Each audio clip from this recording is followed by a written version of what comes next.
Again, from Miss Trisha po.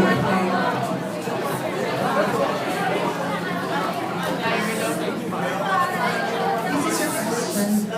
What is being beautiful for you? Thank you for that question. Being beautiful for me is being beautiful within our hearts, towards our hearts, our inner selves. Aanhin niyo po ang kagandahan kung sira naman po yung pag-uugali ninyo. Thank you, that's it. For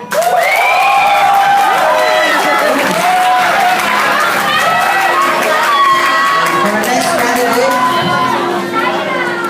Miss Bridget Flores.